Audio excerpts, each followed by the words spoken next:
ഇനി മദ്യനിരോധനം നടപ്പിലാക്കണമെന്ന് അനുശാസിക്കുന്ന ഭരണഘടനാ വകുപ്പ് ചോദിച്ചാൽ അനുച്ഛേദം 47. അപ്പോൾ മദ്യനിരോധനം നടപ്പിലാക്കണമെന്ന് അനുശാസിക്കുന്ന ഭരണഘടനാ വകുപ്പ് അനുച്ഛേദം 47. ഗോവധ നിരോധനത്തെക്കുറിച്ച് പ്രതിപാദിക്കുന്ന ഭരണഘടനാ ഭാഗമാണ് ഭാഗം 4. ഗോവധ നിരോധനത്തെക്കുറിച്ച് പ്രതിപാദിക്കുന്ന ഭരണഘടനാ വകുപ്പ് ഏതാണെന്ന് ചോദിച്ചാൽ അനുച്ഛേദം 48. അപ്പോൾ പ്രതിപാദിക്കുന്ന ഭരണഘടനാ ഭാഗം 4 എന്തിനെക്കുറിച്ചാണ്?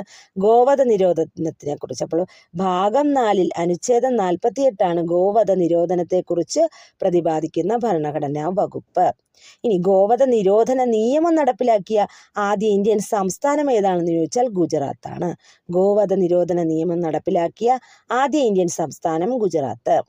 പരിസ്ഥിതി സംരക്ഷിക്കേണ്ടത് സ്റ്റേറ്റിന്റെ കടമയാണെന്ന് നിർദ്ദേശിക്കുന്ന ഭരണഘടനാ വകുപ്പാണ് അനുച്ഛേദം 48A. നിർദ്ദേശക തത്വങ്ങൾ നടപ്പിലാക്കാൻ ഒരു പൗരന് കോടതിയെ സമീപിക്കുവാൻ